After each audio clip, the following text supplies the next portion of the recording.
દીતી માતા ગર્ભવતી બન્યા. એમ કહેવાય છે 5મે માસે સ્ત્રીના ઉદરની અંદર જીવ આવે. હવે આ બે દૈત્યો જે બન્યા, કહેવાય છે કે એ દીતીના ગર્ભની અંદરથી જેવા જન્મ્યા એવા રાક્ષસ બુદ્ધિના રાક્ષસ સ્વરૂપે એ બંને બે દીકરાઓ, બંને ભાઈઓ આખા એ સંસારની અંદર એટલો બધો ત્રાસ આપવા લાગ્યા.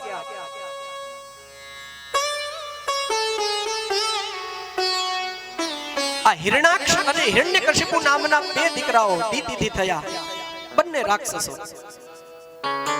હિરણાક્ષને પોતાની શક્તિનું અભિમાન ખૂબ હતું.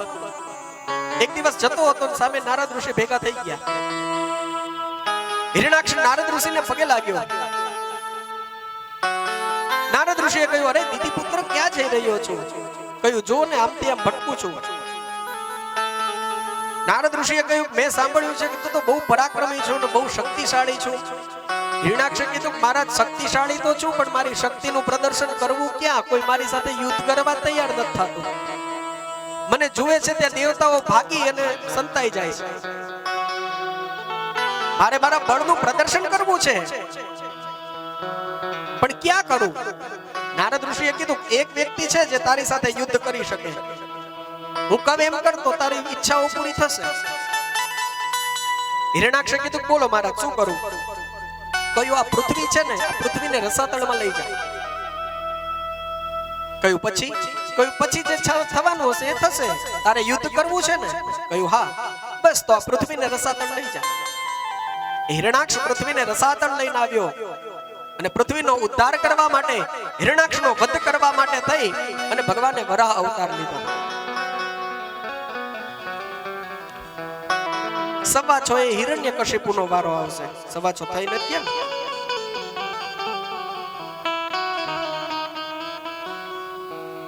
હિરણાક્ષને માર્યો. પરીક્ષિતે કીધું, મહારાજ આ બે દૈત્ય કોણ હતા? વૈકુંઠની અંદર ભગવાન વિષ્ણુનું નિવાસ સ્થાન છે. એ વૈકુંઠના દ્વારના બે દ્વારપાળો જય અને વિજય. 5 વર્ષના બ્રહ્માના માનસ પુત્રો સનત કુમારો. મેં ગઈકાલે પણ કહેલું, ઉંમરમાં 5 વર્ષના લાગે પણ જ્ઞાનમાં 100 વર્ષના વૃદ્ધને શરમાવે એવા એ સનત કુમારો આવ્યા. ભગવાનના દર્શન કરવા માટે જવું હતું. ભગવાનના બંને દ્વારપાળોએ અમને નાના બાળકો સમજી અને વૈકુંઠની અંદર ભગવાનના દર્શન કરવા માટે ન જવા દીધા. એટલે સનત કુમારોએ જય અને વિજયને શ્રાપ આપ્યો કે રાક્ષસ જેવી જડ બુદ્ધિ છે, રાક્ષસ જેવા બની જાઓ. કોલાહલ થયો ને એટલે ભગવાન વૈકુંઠની બહાર આવ્યા. 5 વર્ષના સનત કુમારોને જોઈને ભગવાન સનત કુમારોના પગમાં પડી ગયા. હવે શેઠને પગમાં પડેલા જોવે તો પછી ઓલા દ્વારપાળો નોકરોય પગમાં પડે ને તે એ પગમાં પડી ગયા. મહારાજ, ભૂલ થઈ ગઈ, ક્ષમા કરો, ક્ષમા કરો. અમને એમ કે કોઈ નાના બાળકો હશે, અમને શ્રાપ મળ્યો છે. ભગવાને કીધું, બ્રાહ્મણનો શ્રાપ તો હું પણ માથે ચડાવું, તમે તો મારા સેવક છો. રાક્ષસ બનવાનો શ્રાપ અમને આપવામાં આવ્યો છે. ભગવાને કહ્યું, જાઓ પૃથ્વી લોક ઉપર અને રાક્ષસ બનો. કહ્યું, અમે પાછા ક્યારે આવશું? વૈકુંઠ વિના અમને ગમશે નહીં. ભગવાને કીધું કે વેર ભાવથી ભજો તો 3 અવતાર અને પ્રેમ ભાવથી ભજો તો 7 અવતાર. જય અને વિજય પાડોએ કીધું, તમારી સામે વેર કરવું પડે તો વેર કરીશું, શત્રુતા કરવી પડે તો કરીશું, પણ અમારે જલ્દી અહીંયા પાછું આવવું છે. બંને ઉપરથી પડ્યા, સીધા દીતીના ગર્ભની અંદર આવ્યા અને હિરણાક્ષ અને હિરણ્યકશિપુ બન્યા. બીજા અવતારે રાવણ અને કુંભકર્ણ અને ત્રીજા અવતારે પૌંડરૂક અને દંતવક્ર. 3 અવતાર, 3 અવતારમાં ભગવાનની સાથે શત્રુતા કરી, વેરભાવ કર્યો.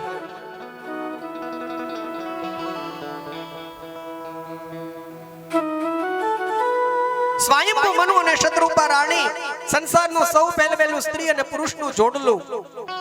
સંસાર ભોગવતા ભોગવતા 3 દીકરીઓ અને 2 દીકરાનો જન્મ થયો. આકૃતિ, દેવહૂતિ અને પ્રસૂતિ 3 દીકરીઓ, 2 દીકરા પ્રિયવ્રત અને ઉત્તાનપાદ. શ્રીમદ ભાગવતની અંદર દીકરીઓના વંશની કથા પહેલા કહેવામાં આવી છે.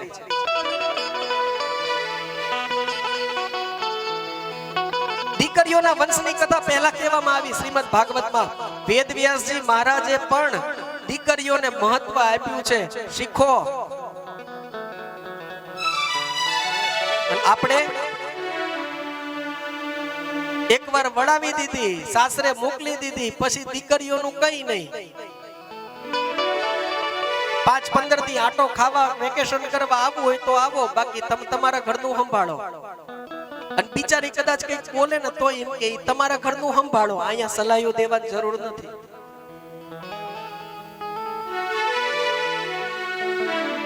દીકરીઓનું મહત્વ જ નહીં આપણા સમાજની અંદર, એ વધારાની. એક વખત પરણાવીને એને મોકલી દો, પછી પિયરમાં આવે તો એમ કે એ બધું તમારા ઘરે. અને સાસરીમાં હોય તો નો પોહાતું હોય તો ઉપડો તમારા ઘરે.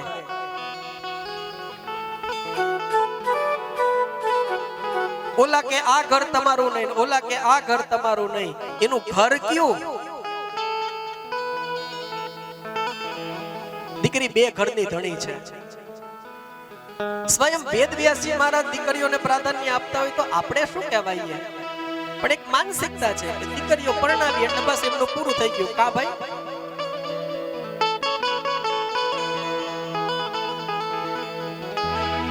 દીકરીઓના વંશની કથા પહેલા કીધી ભાગવતની અંદર. આ જ શીખવાનું છે, બાકી કથાઓ તો તમને બધાને આવડે છે. અહીંથી બોલું ઈ પેલા અમુક લોકો તો બોલવા માંડે, હવે આ આવશે, જો આ ઓલું હતું, હવે આમ થશે. તમને બધાને કથાઓ આવડે છે. જો થોડીક તૈયારી કરો તો તમે બધા હારા હારા કથાકાર થઈ શકો. એ કથાઓ શું કહેવા માંગે છે ને એ જ મહત્વનું છે. ભાગવત શીખવે છે દીકરા દીકરીઓ બધું એક સમાન છે. પણ ઓલું કાલે કીધેલું ને કે દીકરો હોય તો ગઢપણમાં પાળે, મુવા પછી બાળે, પરલોકમાં અંજવાળે. ખરેખર દિલની વાત કહું ને, દીકરાઓ ધક્કો મારશે, દીકરીઓ કોઈ દી ધક્કો નહીં મારે.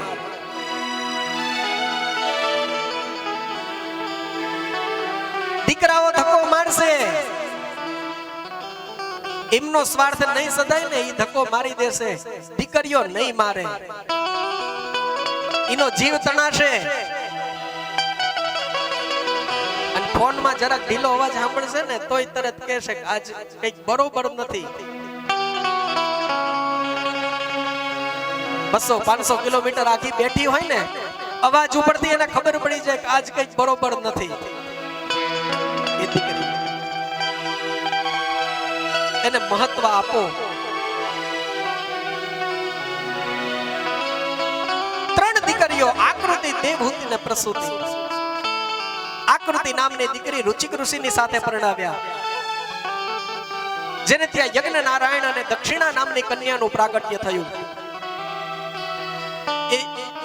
યજ્ઞ નારાયણ અને દક્ષિણાના બંનેના વિવાહ કરવામાં આવ્યા. હવે એક બાપનું સંતાન તો ભાઈ બેન કહેવાય,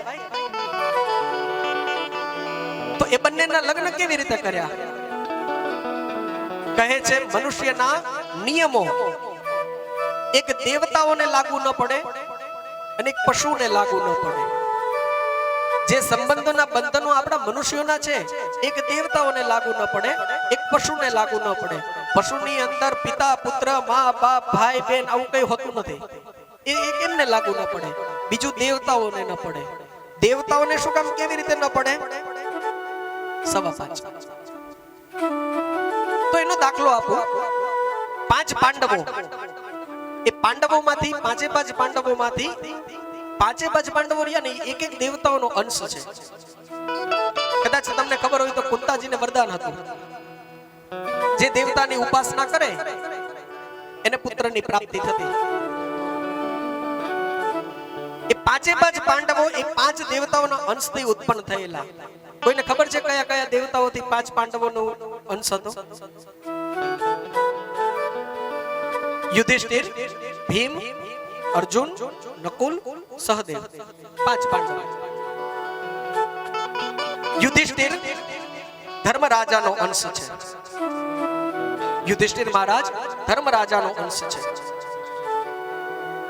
ભીમ વાયુદેવનો અંશ છે, અર્જુન ઇન્દ્રનો અંશ છે, નકુલ અને સહદેવ એ અશ્વિની કુમારોનો અંશ છે. 5 દેવતાઓ દ્વારા એના અંશ દ્વારા આ 5 પાંડવોની ઉત્પત્તિ થઈ છે. અને એક છઠ્ઠો દીકરો હતો સૌથી મોટો, જેનું નામ કર્ણ, એ સૂર્યનો અંશ છે. બરાબર. હવે અર્જુન છે એ કોનો પુત્ર છે? અર્જુનજી કોના અંશ છે? યાદ રાખો, ઇન્દ્રનો અંશ છે અર્જુનજી. જ્યારે યુદ્ધ હતું ને એવા સમયે અમુક શસ્ત્રો માટે થઈ અને યુદ્ધનું અમુક જ્ઞાન લેવા માટે થઈને અર્જુનજી સ્વર્ગમાં ઇન્દ્રની પાસે આવ્યા. પોતાનો અંશ છે, પોતાનો દીકરો છે. અર્જુનજીનું ઇન્દ્રએ ખૂબ સ્વાગત કર્યું.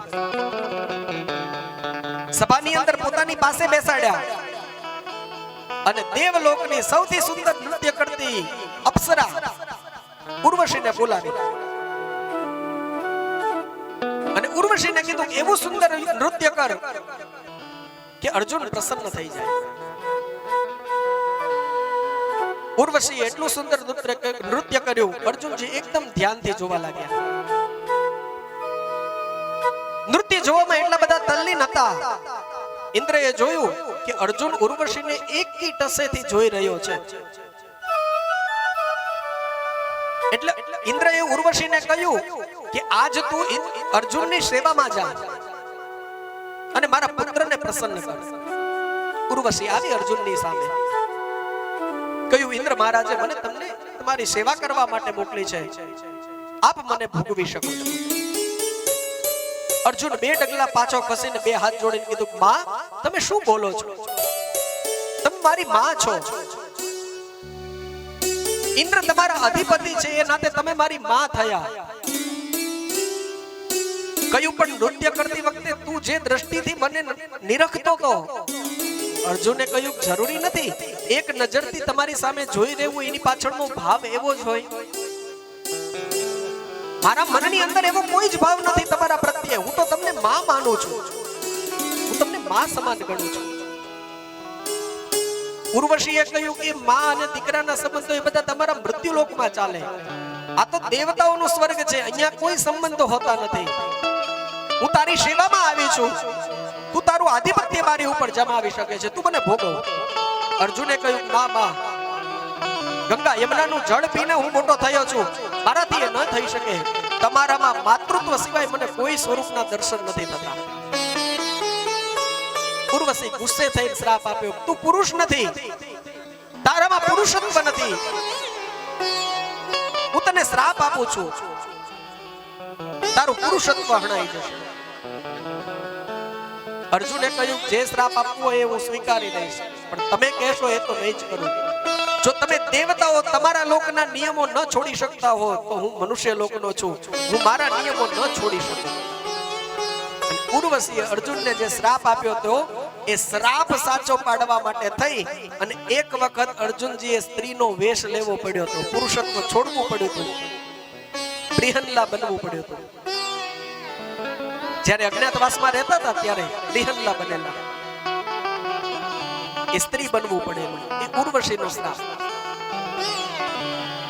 એટલે દેવતાઓના નિયમો અને મનુષ્યના નિયમો એ અલગ હોય છે.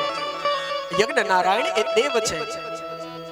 આકૃતિ અને રુચિક ઋષિને ત્યાં યજ્ઞ નારાયણ દક્ષિણા બંનેનું પ્રાગટ્ય થયું અને બંનેના વિવાહ કરી દેવામાં આવ્યા. એટલે યજ્ઞની સાથે દક્ષિણા ભરેલી છે, જોડાયેલી છે. એટલે જ્યારે કોઈ પણ પ્રકારના સત્કર્મો કરો અને ઘરના આંગણે બ્રાહ્મણોને બોલાવો તો એ સત્કર્મ પૂરું થયા પછી તરત એને એની દક્ષિણા આપી દેવી જોઈએ. કોઈ અણો અર્થ ન કરતા,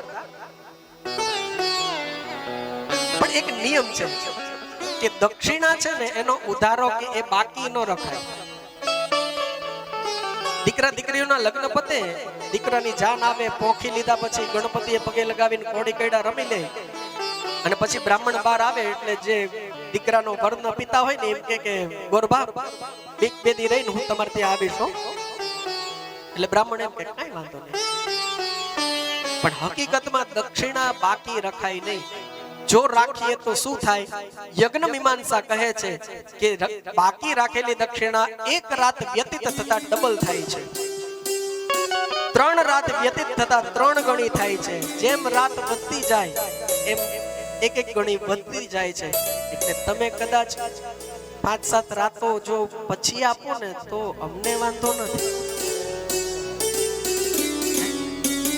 શું વાંધો છે?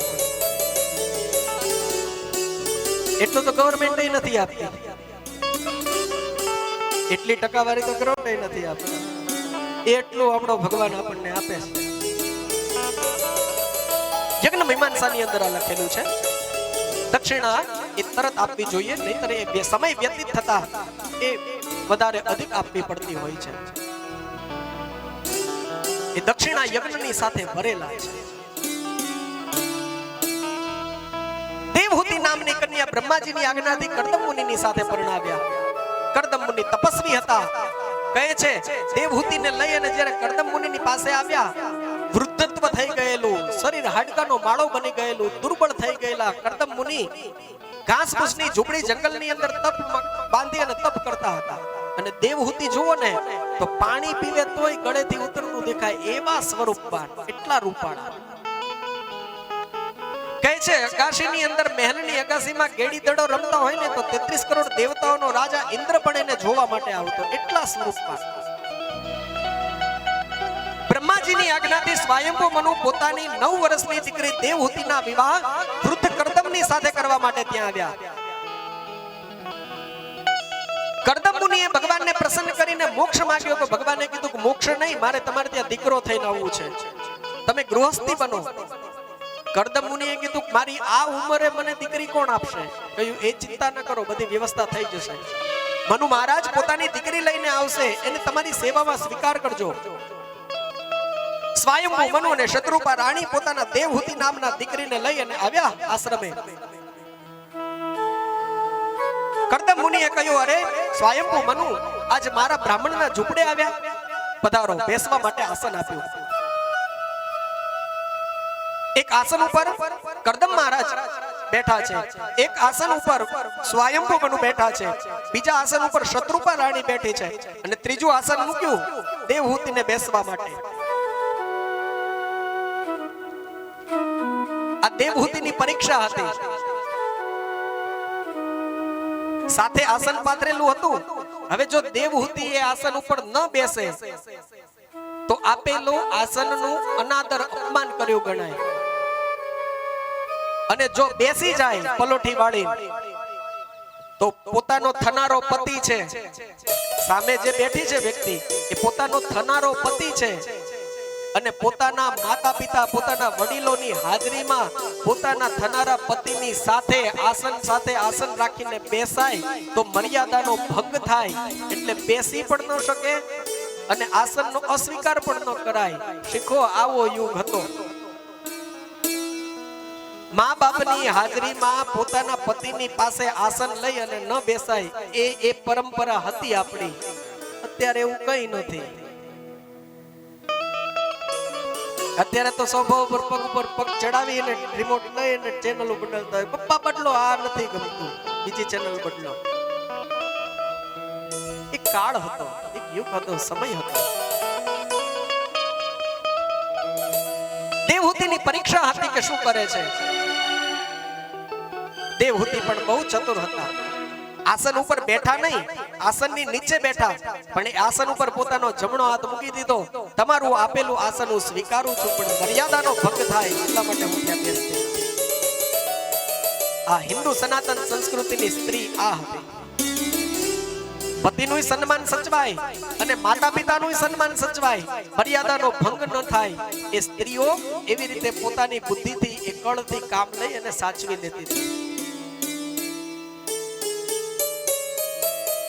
મનુ મહારાજે કહ્યું મહારાજા, મારી દીકરી તમારી સેવામાં આપવા માટે આવ્યો છું, એનો સ્વીકાર કરો. કરદમ મુનિએ કહ્યું રાજા, હું વૃદ્ધ છું, તારી દીકરી રાજકુમારી છે, રાજમહેલની અંદર રહેલી છે, આ તૂટલ ફૂટલ ઝૂંપડીની અંદર નહીં રહી શકે. કહ્યું મહારાજ, મારી દીકરીને તમે સેવામાં રાખો. ભગવાનની આજ્ઞા હતી, કરદમ મહારાજે સ્વીકારવી જ પડે. દેવહૂતિનો હાથ કરદમ મુનિના હાથમાં આપી અને સ્વયંભૂ મનુને શત્રુપા રાણી વિદાય થયા.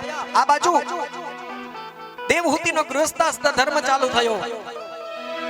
ખૂબ પતિની સેવા કરી, પ્રસન્ન થઈ અને કરદમ મુનિએ કહ્યું, દેવહૂતિ, તમારી સેવાથી હું પ્રસન્ન થયો છું. આપણા ગૃહસ્થ જીવનની શરૂઆત થાય છે, પણ એ શરૂઆત કરતા પહેલા હું તમારી સામે શરત મૂકું છું. આપણે ત્યાં સંતાનની પ્રાપ્તિ થાય એટલે આપણો ગૃહસ્થનો સંબંધ પૂરો થાય. હું મારા તપના માર્ગે નીકળી જઈશ. દેવહૂતિએ કહ્યું, ભલે મહારાજ. સરસ્વતી નદીના કિનારે કરદમ અને દેવહૂતિ હાથ પકડીને સરસ્વતી નદીમાં ડૂબકી લગાવીને બહાર નીકળ્યા. કરોડો કામદેવ શર્મા એવું સ્વરૂપ કરદમ મુનિનું થઈ ગયું. સાક્ષાત લક્ષ્મી નારાયણનું જોડું હોય એવું સુંદર સ્વરૂપ દેવહૂતિને કરદમનું થઈ ગયું. તપના પ્રભાવથી વિમાન આકારનો એક મહેલ બનાવ્યો. મહેલની અંદર બંનેનો ગૃહસ્થ જીવનની શરૂઆત થઈ. સંસાર ભોગવતા 9 દીકરીઓ થઈ. 9 દીકરીઓનું કન્યાદાન ઋષિમુનિઓની સાથે કરવામાં આવ્યું. આદિ નારાયણ સર્વેશ્વર ભગવાન શ્રી હરિ કરદમ અને દેવહૂતિને ત્યાં પધારવાના છે. ભગવાનનું દિવ્ય તેજ દેવહૂતિના ઉદરની અંદર આવ્યું છે. જેવું ભગવાનનું તેજ દેવહૂતિના ઉદરમાં આવ્યું, કરદમ મુનિએ દેવહૂતિને કહ્યું, દેવહૂતિ, હવે આપણે હું મારા તપના માર્ગે જાઉં છું. આપણી શરત પ્રમાણે આપણું ગૃહસ્થ જીવન અહીંયા સમાપ્ત થાય છે. કહ્યું, મહારાજા, જંગલની અંદર હું એકલી? કરદમ મહારાજે કહ્યું, તમે એકલા નથી, જગતનો નાથ તમારી સાથે છે. કરદમ મુનિ તપના માર્ગે જતા રહ્યા. આ બાજુ પૂર્ણ સમયે દેવહૂતિના ઉદરની અંદર ભગવાનનું દિવ્ય અંશ તેજ હતું. એ તેજ પુંજ પરમાત્માનું પ્રાગટ્ય થયું. ભગવાનનો અવતાર થયો. જગતને જ્ઞાન આપવા માટે, સાંખ્ય શાસ્ત્રનો ઉપદેશ આપવા માટે ભગવાન કપિલનું પ્રાગટ્ય થયું. બોલો કપિલ ભગવાનની જય. કપિલ દેવજીનું પ્રાગટ્ય થયું છે.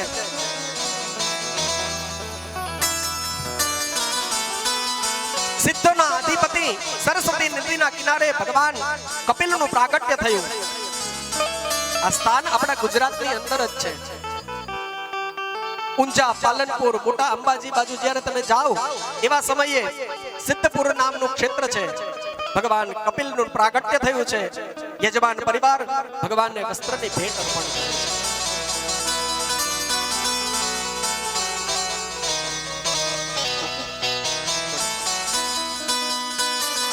ગુજરાતની અંદર એ સિદ્ધપુર નામના સ્થાનથી આજે પણ એ તીર્થ સ્થાન ઓળખાય છે. જ્યારે કોઈ સ્ત્રી મૃત્યુ પામે ને ત્યારે ત્યાં એના અસ્થિ વિસર્જન એ સ્થાનની ઉપર જઈને કરવામાં આવે છે. ત્યાં ભગવાન કપિલજીનું પ્રાગટ્ય થયેલું. ત્યાં સરસ્વતી નદી, આજે તો સરસ્વતી નદી લુપ્ત થઈ ગઈ છે. ભગવાન કપિલનું પ્રાગટ્ય થયું. પોતાની માતા દેવહૂતિ દ્વારા જગતને સાંખ્ય શાસ્ત્રનો ઉપદેશ આપ્યો છે. કપિલજીએ સાંખ્ય શાસ્ત્રનો ઉપદેશ આપી અને પોતાની માતાને વરદાન આપ્યું છે.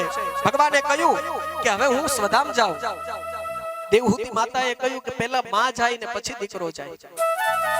જો પહેલા તમે જશો તો મારા શરીરના અગ્નિ સંસ્કાર કોણ કરશે? ભગવાને કહ્યું, માં, તમારા દેહના અગ્નિ સંસ્કાર નહીં કરવા પડે. આ સરસ્વતી નદીના જળના પ્રવાહની અંદર તમારો દેહ ઓગળી જશે અને ભળી જશે. તમારો મોક્ષ થશે. અને મારા માતા છો એટલા માટે હું તમને વરદાન નથી આપતો, પણ આખા એ જગતની માતાઓને હું વરદાન આપું છું. કોઈ પણ દીકરો પોતાના માતાના અસ્થિ આ સ્થાનની અંદર લાવી અને વિસર્જિત કરશે, એ દરેક જગતની માતાને હું મારું પરમ પદ મોક્ષનું ધામ આપીશ. એટલે આજે પણ સ્ત્રીઓના અસ્થિ એ સિદ્ધપુરની અંદર જઈને આપણે પધરાવીએ છીએ. તો જગતને સાંખ્ય શાસ્ત્રનો ઉપદેશ આપી અને આદિ નારાયણ સર્વેશ્વર ભગવાન કપિલ દેવજી પોતે સ્વધામ પધાર્યા છે. અત્રે આપણી કથાની અંદર અહીંયા સંતોનું આગમન થયું છે. પરિચય તો મને બહુ નથી, કદાચ પરિવારને હશે, પણ જે મને કઈ સૂચના આપી છે કે 5 મિનિટનો થોડો બ્રેક રાખવાનો છે. કઈ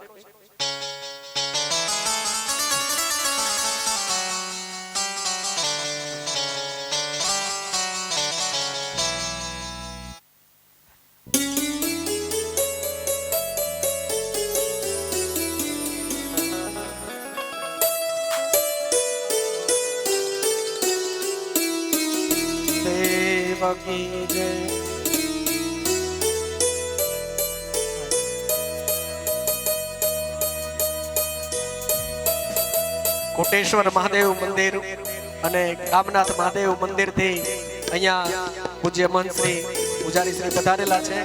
યજમાન પરિવાર એમનું સન્માન કરી અને શાલ ઉડાડી અને એમનું સન્માન કરે છે. કોટેશ્વર મહાદેવ કી જય, કામનાથ મહાદેવ કી જય.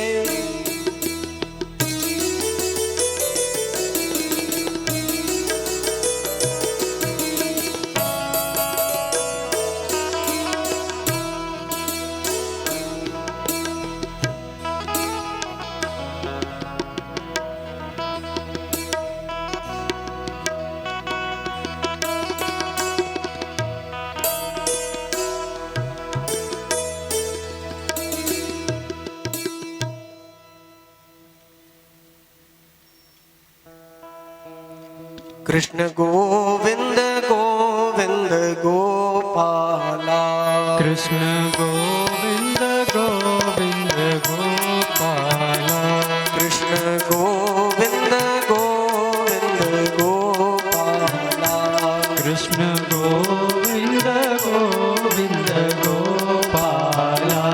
भज मुरली मनोहर नंद लाला, भज मुरली मनोहर नंद लाला, भज मुरली मनोहर नंद लाला, भज मुरली मनोहर नंद लाला.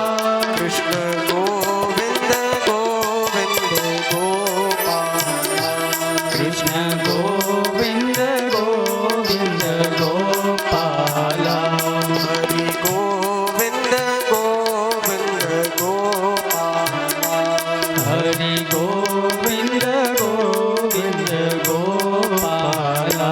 भज मुरली मनोहर नंद लाला, भज मुरली मनोहर नंद लाला, भज मुरली मनोहर नंद लाला, भज मुरली मनोहर नंद लाला.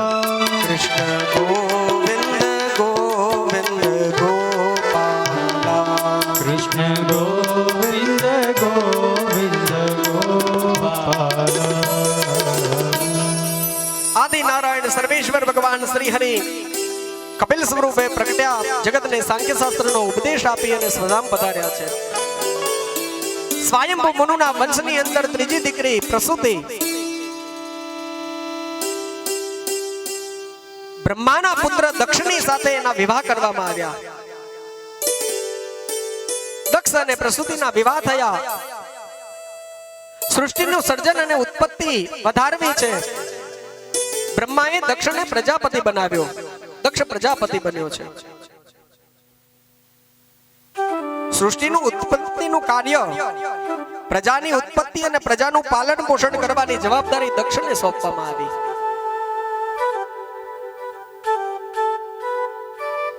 જેના ઉપર જવાબદારી સોંપવામાં આવે ને એ વ્યક્તિ સમજદાર હોવો જોઈએ. જેની જવાબદારી હોય એ વિશાળ મનનો હોવો જોઈએ. અને જેની જવાબદારી વધારે હોય ને એ જતું કરવાની ભાવના વાળા હોવા જોઈએ. પણ અહીંયા દક્ષની પ્રકૃતિ અને સ્વભાવ થોડો અલગ પ્રકારનો હતો. એક પદની પ્રાપ્તિ થઈ એટલે દક્ષને અભિમાન આવી ગયું. પ્રજાપતિની પદવી પ્રાપ્ત થઈ. સૃષ્ટિની ઉત્પત્તિ કરવા માટે થઈને યજ્ઞો દ્વારા સૃષ્ટિની ઉત્પત્તિ થાય. દેવતાઓ ઋષિ મુનિઓને આમંત્રણ આપીને બોલાવવામાં આવ્યા કે આપણે મંત્રણા કરીએ. દેવલોકની અંદરથી દેવતાઓ આવ્યા, ઋષિ મુનિઓ આવ્યા, બ્રાહ્મણો આવ્યા. દક્ષ પ્રજાપતિની આખી સભા ભરાયેલી છે.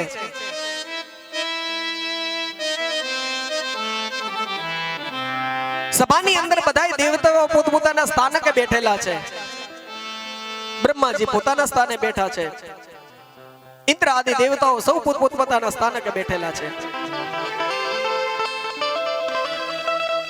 દક્ષ પ્રજાપતિ હજી આવ્યા નથી એટલે બધા એકબીજાની સાથે વાતચીતોની અંદર પડેલા છે. અને એમાં અચાનક દક્ષ પ્રજાપતિનું આગમન સભાની અંદર થયું. સભાની અંદર આવતાની સાથે જ મુખ્ય દ્વાર ઉપર ઉભા રહીને દક્ષ પ્રજાપતિએ ચારેય બાજુ નજર કરી. દેવતાઓએ જોયું કે દક્ષ આવ્યા છે.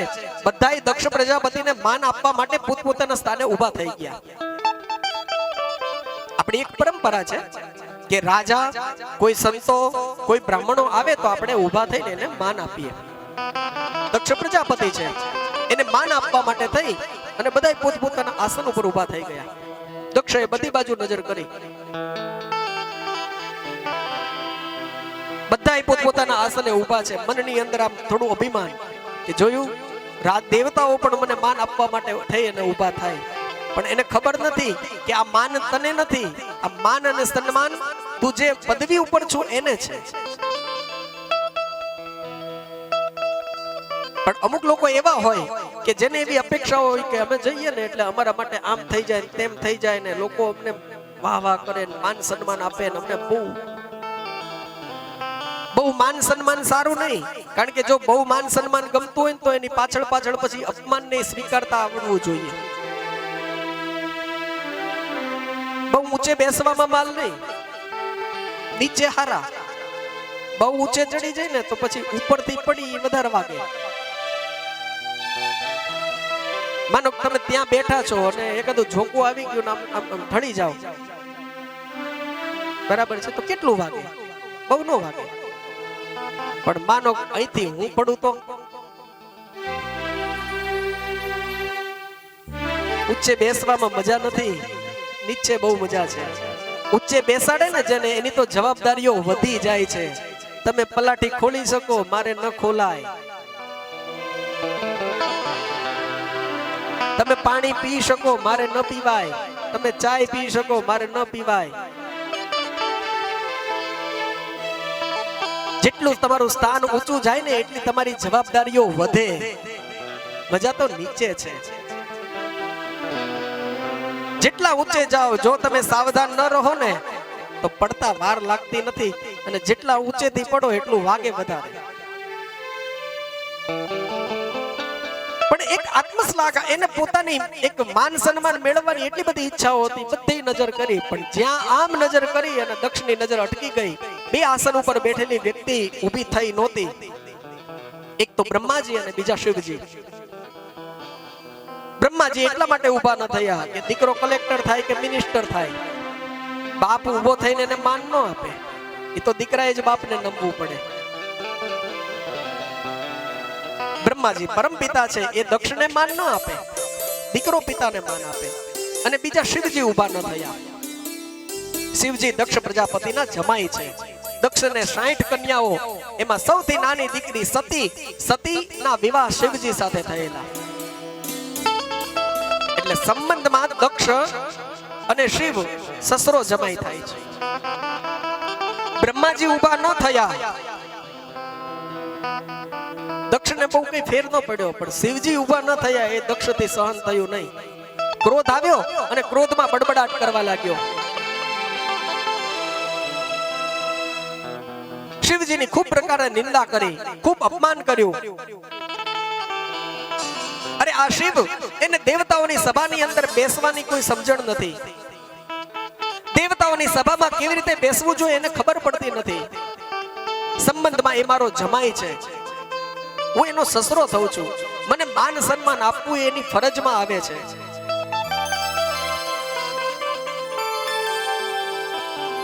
મને શરમ આવે છે કે મારી દીકરી મેં આની સાથે પરણાવી છે.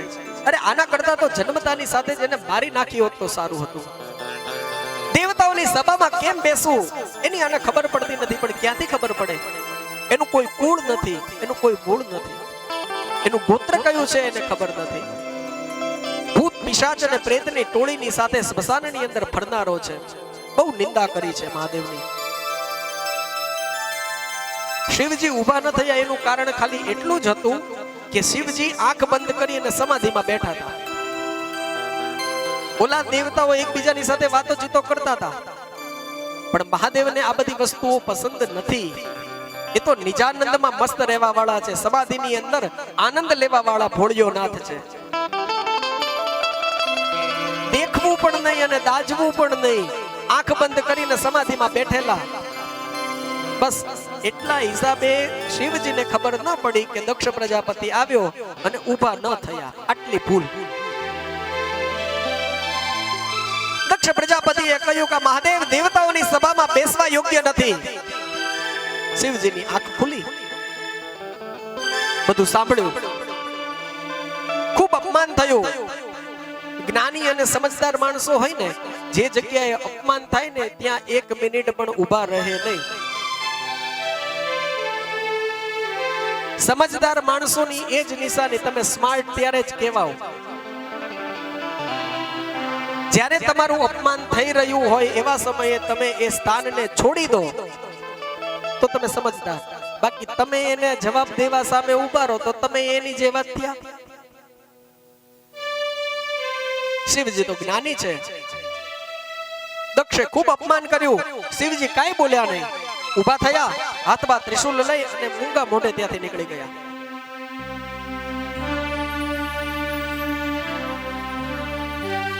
ચાલતા ચાલતા હિમાલયની અંદર કૈલાસ, સૌથી ઊંચું શિખર કૈલાસની અંદર આવ્યા. ત્યાં સતી રાહ જોઈને બેઠેલા.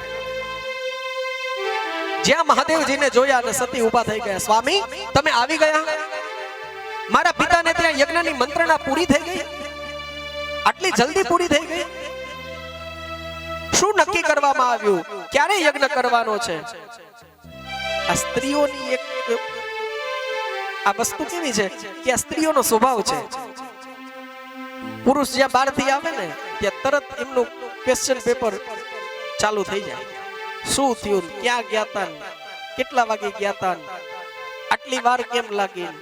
આ ચાલુ થઈ જાય. એક સ્ત્રીનો સ્વભાવ છે. જ્યાં સુધી બધું જાણી ન લે ત્યાં સુધી એને ચેન ન પડે. સતી તે શરૂઆત કરી દીધી. મહાદેવજીએ કીધું, સતી, યજ્ઞની મંત્રણા ચાલુ છે પણ સંસારની ભીડની અંદર મને બહુ ગમે નહીં એટલે હું ઊભો થઈને આવતો રહ્યો. આટલું કહી અને મહાદેવજી પથ્થરની શિલા ઉપર પદ્માસન વાળી અને વળી સમાધિમાં બેસી ગયા. શું થયું છે, શું બન્યું છે, કોઈ વાત સતીને કરી નહીં. કહો, આ જગ્યાએ આજના યુગનો કોઈ જમાઈ સાસરીની અંદર સસરા દ્વારા અપમાનિત થયો હોત તો શું થાત?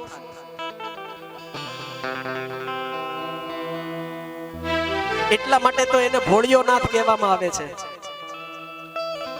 આજના યુગનો કોઈ જમાઈ જો સાસરીની અંદર અપમાનિત થયો હોત ને તો ઘરે જઈને આવીને પહેલા તો એ દીકરીની ધૂળ કાઢી નાખે. ખબરદાર, કાલથી તારા પિતાને ત્યાં પગ મૂક્યો છે તો આપણે ને એમને હવે નાવાનો સંબંધ નહીં, આપણા સંબંધ પૂરા થઈ ગયા. થાય ને આવું? પણ ભોળાનાથ તો સમજે છે આમાં સતીનો શું વાંક છે. સતી તો નિર્દોષ છે, કાંઈ વાત કરી નહીં, સમાધિમાં બેસી ગયા. આ વાતને થોડો સમય પસાર થઈ ગયો. દક્ષએ મહાદેવનું અપમાન વધારે કરવા માટે કનકલ ક્ષેત્રની અંદર યજ્ઞનું આયોજન કર્યું.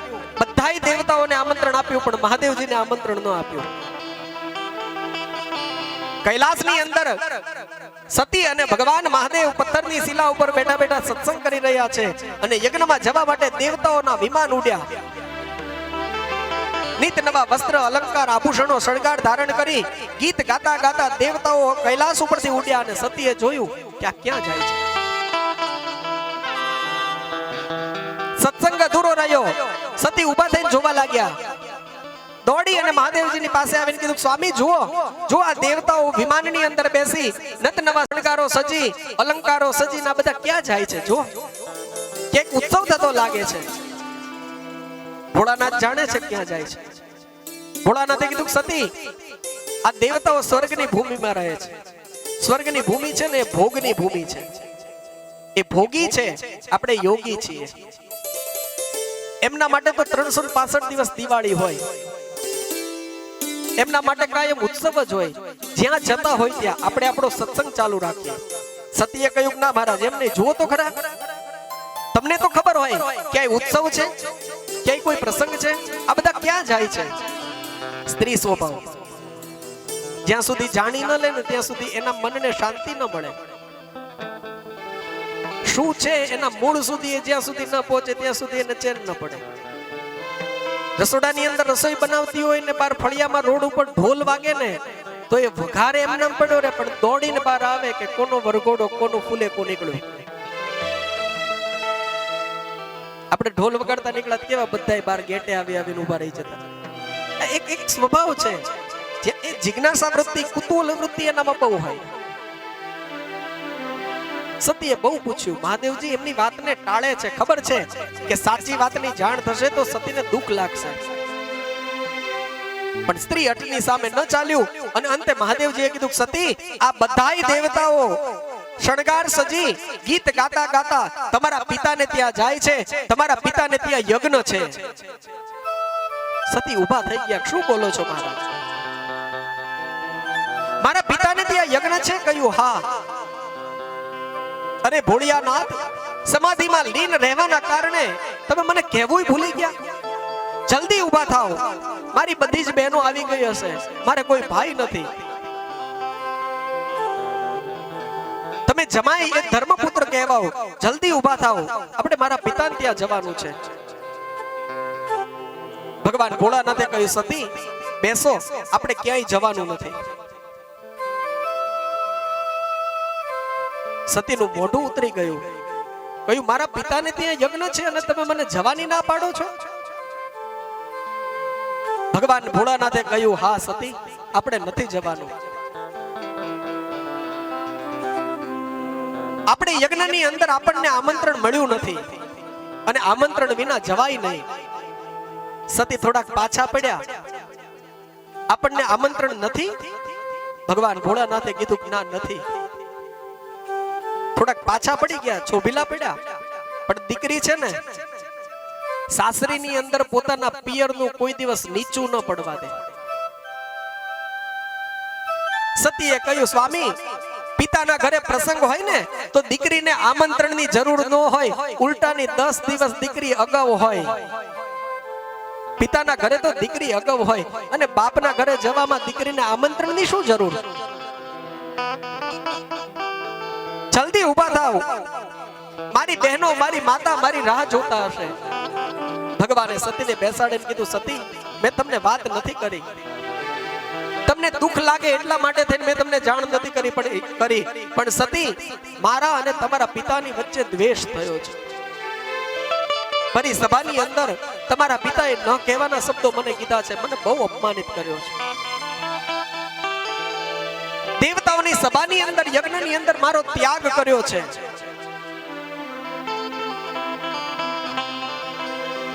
સતીએ કહ્યું, મારા ઝઘડો તો તમારા અને મારા પિતાની વચ્ચે છે. મને જવા દો, મને રજા આપો, હું તમને આમંત્રણ અપાવીશ, તમારું સન્માન પાછું અપાવીશ. ભગવાને કહ્યું, સતી, જે માર્ગે જવાથી દુઃખની પ્રાપ્તિ થતી હોય ને એ રસ્તે ન જવાય, આપણાથી ત્યાં ન જવાય. સતીને બહુ સમજાવ્યા પણ સતી માન્યા નહીં. કોઈની પિયર વટ ન ભગાય સ્વામી, મને મારા પિતાના ઘરે જવા દો, હું તમને તમારું સન્માન પાછું અપાવીશ. સ્ત્રી હઠ, બાળ હઠ, રાજ હઠ. દુખાતા હૃદયે ભગવાન ભોળાનાથે સતીને વિદાય આપી કે તો તમારી ઈચ્છા. અને સતી ઊભા થઈ ગયા, ઝપાટા બંધ તૈયારીઓ કરવા લાગ્યા. પોતાના પિતાને ત્યાં જવાનું છે અને પિયરની અંદર જવાથી વધારે આનંદ દીકરીઓને કયો હોય? યસ કે નો? ખાલી બહાનું જોતું હોય. અમારા કાકાના દીકરાના હક પણ છે ને ગોળ ખાવાનો રૂપિયો નાળિયેરનું કીધું છે તો ત્યાં જવાનું છે. હવે કોઈ દી અહીંયા ચા પાણી પીવાય કોઈ દી બોલાવવાનું હોય હો, પણ તોય તે મૂળ બાનું જોઈ પિયર જવા માટેનું. વેકેશન આવે ને ત્યાં તો ઓલા છોકરાને પૂછે કે પરીક્ષાની તારીખ આવી કે નહીં, કારણ કે પરીક્ષાની તારીખ આવે તો ખબર પડે કે છેલ્લું પેપર કયા દિવસે છે, અને છેલ્લું પેપરની તારીખ હાથમાં આવે તો ખબર પડે કે આપણે ક્યારે જવાનું છે. એવી તો એ રાહ જોઈને બેઠી હોય કે વેકેશન પડે એટલે તરત જ તે ઉપડી જાય. અને 10-15 દિવસ અગાઉ બધું ચાલુ થઈ જાય એમની સિસ્ટમો કે હવે આ વેકેશન આનું પડશે તો હું એક આટો મારી આવું એમ કરીને ધીમે ધીમે ધીમે મૂડમાં હોય ને ત્યારે વાત મૂકે કે હું એક આટો મારતી આવું, અઠવાડિયું જાતી આવું, હમણાંથી ગયા જ નથી, મારી બાની તબિયત સારી નથી રહેતી, મારા પપ્પા કહેતા હતા કે તું એક આટો મારી જા તો હું જાતી આવું. અને પરીક્ષા પૂરી થાય એટલે પછી એમ કે હવે ઓલું જવાનું, ઓલો કે હજી તો આજ પૂરું થયું પરીક્ષા, એક બે દી જવા તો દે, તારા સામાન થેલા પેક, અરે કમ્પ્લીટ છે, થેલા પેક કરીને રાખ્યા હોય આ બધાએ, ખાલી તમારે હાજ પાડવાની હોય, બાકી બધું કમ્પ્લીટ હોય. એક દીકરીને પોતાના પિયરની એટલી માયા હોય ને, 70 વર્ષની ડોશી ખાટલાની અંદર પથારીમાં સૂતી હોય અને એની પાસે એના બચપણની એના પિયરની વાત કરો ને તો પાછી 70 વર્ષની ડોશી 5 વર્ષની બાપના આંગણાની અંદર ઉછળગૂદ કરતી ઢીંગલી થઈ જાય. અરે પિયરના ઝાડવાની એટલી માયા હોય દીકરીને. પોતાના પિતાના ગામનો કોઈ વ્યક્તિ કદાચ જો મળી જાય ને સાસરીમાં તો જાણે પોતાનો પિતા કે પોતાનો સગો ભાઈ મળ્યો હોય ને એટલો આનંદ થાય એ દીકરીને.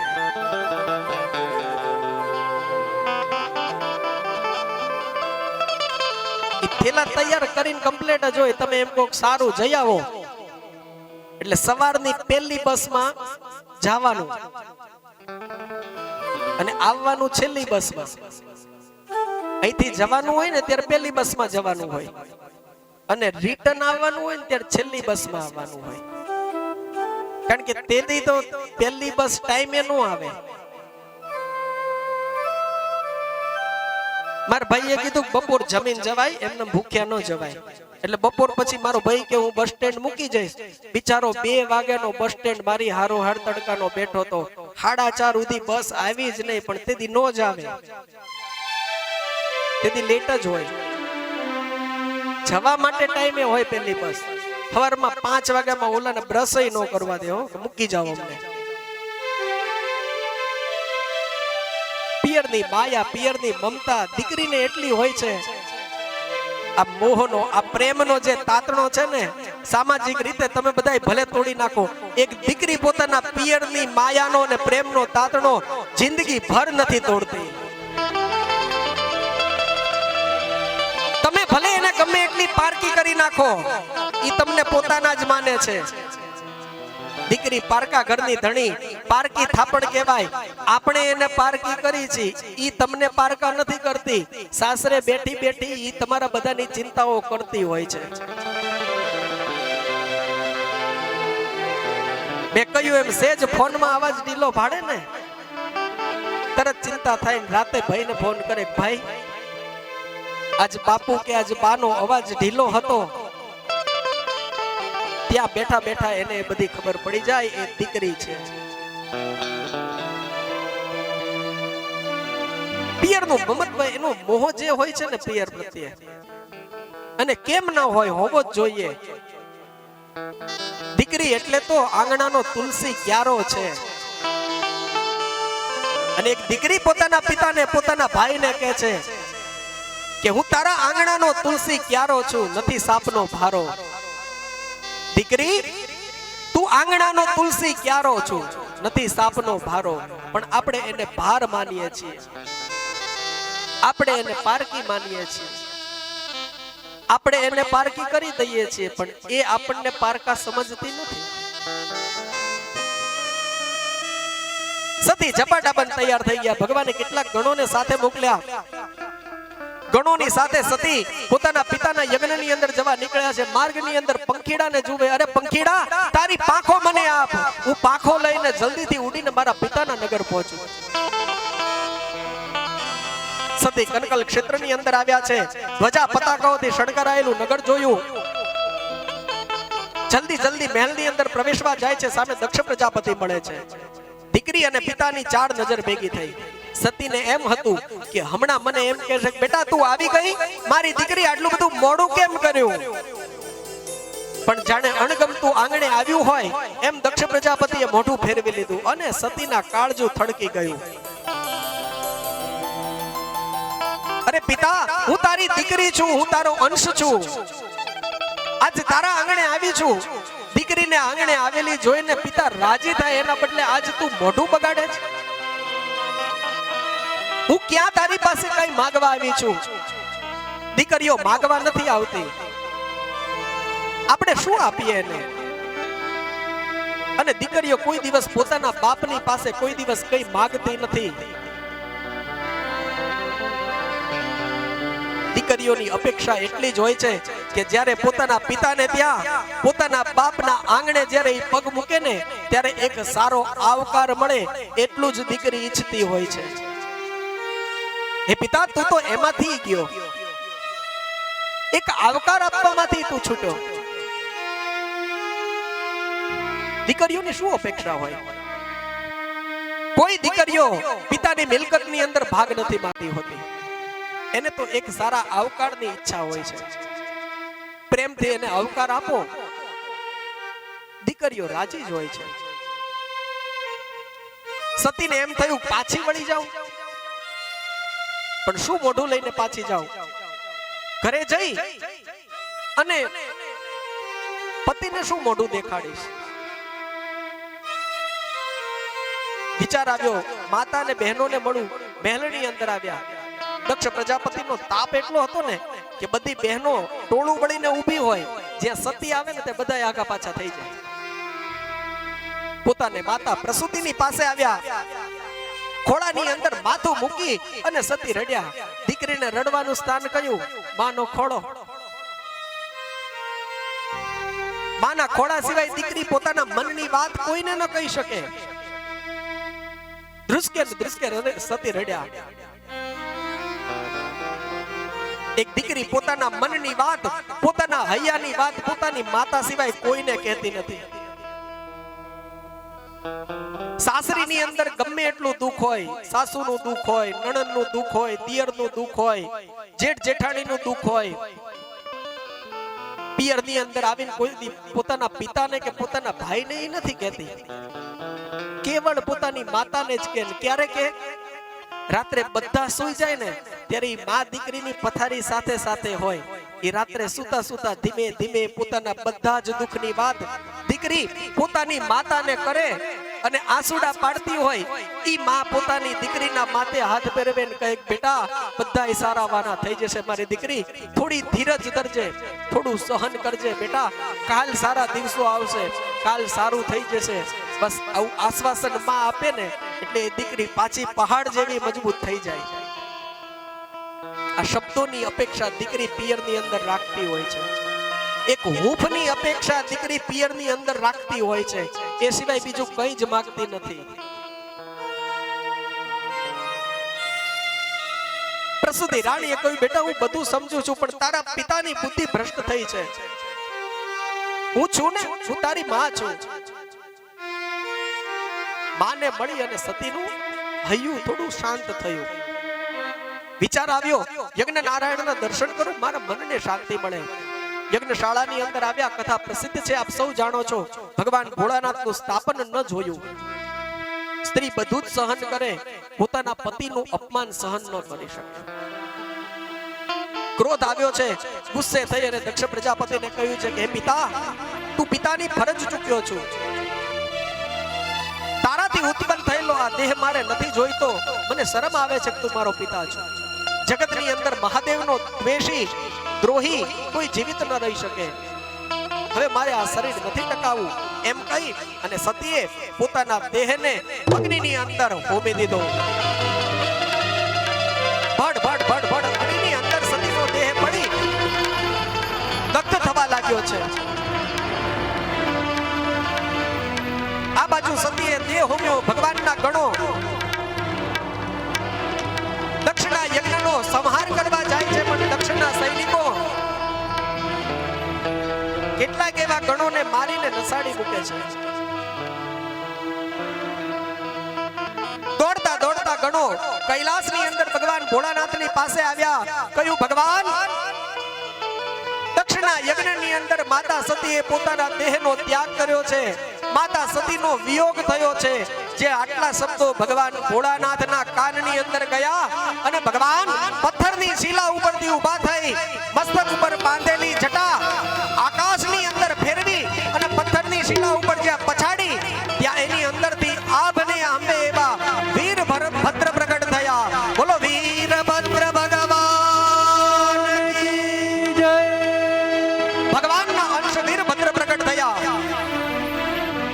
આંખ લાલ ગુમ છે, હાથમાં ખડગ ધારણ કરેલું છે. ભગવાનની આજ્ઞા લઈ અને દક્ષિણા યજ્ઞનો સંહાર કરવા માટે આવ્યા. ઉત્તર દિશાની અંદરથી ધૂળની ડમરીઓ ચડી છે. દક્ષિણા યજ્ઞની અંદર આવી અને યજ્ઞની વેદિકાઓ તોડી નાખી, બ્રાહ્મણોને માર્યા, યજ્ઞના હુત દ્રવ્યો ઢોળી નાખ્યા, ભૃગવંશી બ્રાહ્મણોની દાઢી બાળી નાખી, કુખા નામના દેવતાના દાંત તોડી નાખ્યા. જ્યારે મહાદેવની નિંદા દક્ષ પ્રજાપતિએ કરેલી ત્યારે કુખા દેવતાએ દાંત કાઢ્યા, હાસ્ય કર્યું. એ કુખા દેવતાના દાંત તોડ્યા. જ્યારે મહાદેવની નિંદા થઈ એ ભૃગવંશી બ્રાહ્મણોએ ઋષિઓએ પોતાની દાઢી ઉપર હાથ ફેરવેલો, એની દાઢી બાળી નાખી. સિંહને જોઈ અને સસલું જેમ સંતાય એવી રીતે દક્ષ પ્રજાપતિ સિંહાસનની પાછળ સંતાડો. વીરભદ્રએ દક્ષને ઉપાડ્યો, હાથમાં ખડગ લઈ ખડગનો પ્રહાર કર્યો, દક્ષકનું મસ્તક ધડથી અલગ કર્યું. દક્ષકાય નમઃ સ્વાહા કઈ અગ્નિના કુંડની અંદર મસ્તક હોમી દીધું.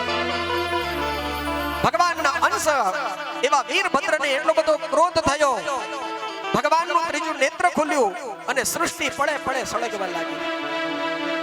દેવતાઓ ભેગા થયા, સૃષ્ટિની ઉત્પત્તિ માટે યજ્ઞ કર્યો તો ના તો ઉત્પન્ન થયેલી સૃષ્ટિ જ સળગવા લાગી.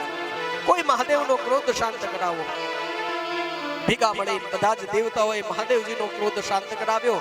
આ તો ભોળિયો નાથ ગુસ્સે જલ્દી થઈ જાય અને શાંતય જલ્દી થઈ જાય, ખીજાઈ જલ્દી જાય ને વરદાન જલ્દી આપી દે.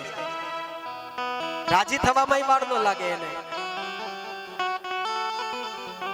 મહાદેવજીનો ક્રોધ શાંત થયો. કયું યજ્ઞની પૂર્ણાહુતિ કરાવો. બ્રહ્માજીએ કીધું કે યજ્ઞની પૂર્ણાહુતિ કેવી રીતે થાય? યજ્ઞની પૂર્ણાહુતિ યજમાન જ નથી. યજમાન વગર યજ્ઞની પૂર્ણાહુતિ કેમ થાય? વીરભદ્રએ દક્ષનું મસ્તક કાપીને હોમી દીધું. ભગવાને કીધું કઈ વાંધો નહીં. પોતાના ગણોને ઉત્તર દિશા તરફ મોકલ્યા છે. એક બોકડાનું મસ્તક લઈને આવ્યા છે. દક્ષના ધડ ઉપર મૂકી અને દક્ષને સજીવન કર્યો. ધડ મનુષ્યનું ને મોઢું બોકડાનું. દક્ષએ ભગવાનની માફી માંગી, યજ્ઞ પૂર્ણ કરાવ્યો અને ભગવાન ભોળાનાથ પોતે સમાધિમાં બેસી ગયા. બીજા અવતારે એ જ સતી પર્વતોના રાજા હિમાલયને ત્યાં પાર્વતી તરીકે જન્મ્યા અને શિવ અને પાર્વતીના વિવાહ થયા. પણ એ કથા ભાગવતની નથી.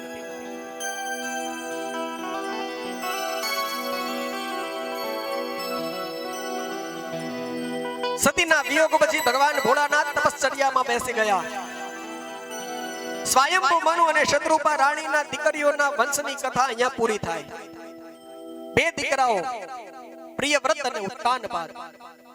ઉત્તાનપાદ નામના રાજાને બે રાણી, એક સુનીતિ એક સુરુચિ. બંનેને એક એક દીકરા. સુનીતિથી જે દીકરો હતો એને 5 વર્ષનો દીકરો, એનું નામ ધ્રુવ. અને સુરુચિથી જે દીકરો હતો એનો 3.5 વર્ષનો દીકરો, એનું નામ ઉત્તમ. ઉત્તાનપાદ રાજા બે રાણીઓ, સુરુચિ અને સુનીતિ. ઉત્તાનપાદનો મતલબ થાય ઊંચા પગવાળો, ઊંચા જોયા જેવો. પણ રાજાના જીવનમાં એવું કઈ હતું નહીં. બે રાણીઓમાંથી એક રાણી માનીતી, એક અણમાનીતી. સુરુચિ અને સુનીતિ. સુનીતિ રાણી અનમાનિતા છે. ઉત્તાનપાદ એટલે ઊંચા પગવાળો, ઊંચા જોયો. સુનીતિ અને સુરુચિ. રુચિ એટલે ઈચ્છા, સુ એટલે સારી. બધાયની ઈચ્છાઓ તો સારી જ હોય ને. બધાયને સારી સારી ઈચ્છાઓ જ ગમે. એમ રાજાને પણ સુરુચિ ગમે, સુનીતિ ન ગમે. નીતિની વાત આવે તો કોઈને ગમતું નથી. કોઈની પાસે જઈને નીતિની વાત કરો તો એમ કે ભાઈ રાખને તારી પાસે. કોઈને ન ગમે તો રાજાને પણ ક્યાંથી ગમે. સુનીતિ અનમાનિતા છે. સુનીતિનો દીકરો, એનું નામ ધ્રુવ. ધ્રુવ એટલે જેને કોઈ ચલિત ન કરી શકે, જેને કોઈ હલાવી ન શકે, એ ધ્રુવ, અચલ. જો નીતિ સાચી હશે ને તો તમારા સ્થાનને કોઈ હટાવી કે કોઈ હલાવી નહીં શકે, એ ધ્રુવ સ્થાન થઈ જશે. શરત એટલી છે કે નીતિ સાચી હોવી જોઈએ. જે રુચિઓ, જે ઈચ્છાઓ સારી હોય, એ તો વસ્તુ ઉત્તમ જ હોય ને. એ બાળકનું નામ ઉત્તમ. કથા પ્રસિદ્ધ છે, બહુ લાંબી નહીં કરું. એક અણમા નીતિ ને એક મા નીતિ છે. 5 વર્ષના બાળકને લઈને સુનીતા રાણી અલગ મહેલની અંદર રહે છે. સુનીતા રાણી બીજું તો કઈ નહીં, જે સ્ત્રીને પતિ તર છોડે ને એ સ્ત્રી મૃત્યુ પામે. એ બધા જ દુઃખ સહન કરે, પણ પતિ તર છોડે એ દુઃખ સ્ત્રીથી સહન ન થાય. સુનીતિ રાણી પણ મૃત્યુ પામ્યા હોત, પણ ઓલો દીકરો હતો ને એની સામું જોઈ જોઈને જીવતા. બાળકને સંસ્કારનું સિંચન કરે. રોજ સવારમાં વહેલા ઉઠે, સ્નાન કરી બગીચાની અંદરથી પુષ્પ વીણી આવે. માં દીકરો બંને મહેલની અંદર ઠાકોરજીની મૂર્તિ પધરાવીને એની પૂજા કરે, કીર્તન કરે, સત્સંગ કરે. નાનકડા એવા બાળકને નાનપણથી જ સુનીતિ રાણી સંસ્કાર આપે છે. સંસ્કાર કોઈ હિન્દુસ્તાનની ધરતીમાં ક્યાંય ઉગતા નથી. સંસ્કાર કોઈ મોલની અંદર વેચાતા મળતા નથી. સંસ્કાર પતિ, પત્ની, સ્ત્રી અને પુરુષ પોતાના ઘરની અંદર પોતાના ગૃહસ્થ જીવનનો દીવો પ્રગટાવી અને પોતાના સંતાનોને સંસ્કાર પોતાના ઘરમાંથી જ આપે છે. 5 વર્ષના બાળકને એવા સંસ્કાર આપ્યા છે. બોલો, બાળક રોજ પૂછે, માં મારા પિતાજી ક્યાં છે? સુનીતા રાણી કંઈક ને કંઈક જવાબ આપી દે. તારા પિતાજી મોટા રાજા છે, તું મોટો થઈશ પછી તને એમની પાસે લઈ જઈશ. રોજનું થયું, રોજ પૂછે, રોજ કંઈક નવા જવાબ આપી દે. એક દિવસ ધ્રુવજીએ નક્કી કર્યું, મારે મારા પિતાને મળવું છે. મારા પિતા સામેના મહેલની અંદર રહે છે. રોજના નિયમ પ્રમાણે ઠાકોરજીની પૂજા કરી અને સ્તુતિ કરવા માટે 2 હાથ જોડીને આંખ બંધ કરી એટલે ધ્રુવજી છાનામાના ઊભા થઈ અને પોતાના પિતાને મળવા માટે સામેના મહેલે ગયા.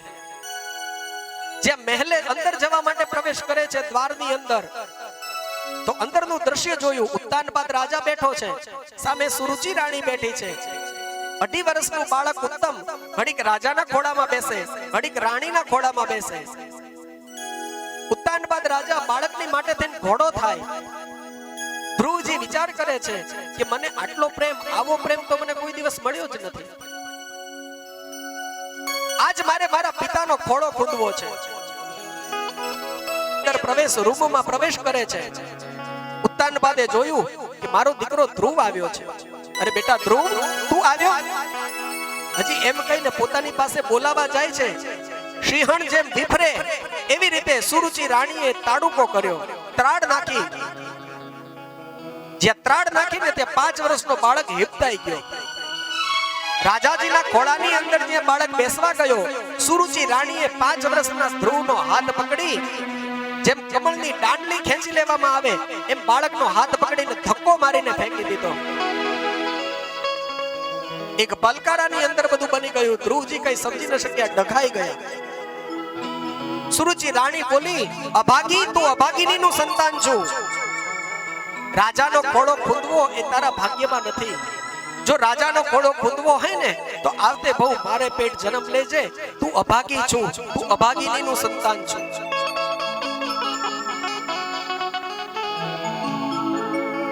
કાળજો ધડક ધડક ધડકવા લાગ્યું. આંખમાંથી આંસુડા નીકળી ગયા. રડવું છે પણ ડૂમો ભરાઈ ગયો છે, રડી શકતા નથી. વિચાર કરતા કરતા ધ્રુવજી મહેલના પગથિયા ઉતરે છે અને ચક્કર ખાઈને નીચે પડ્યા.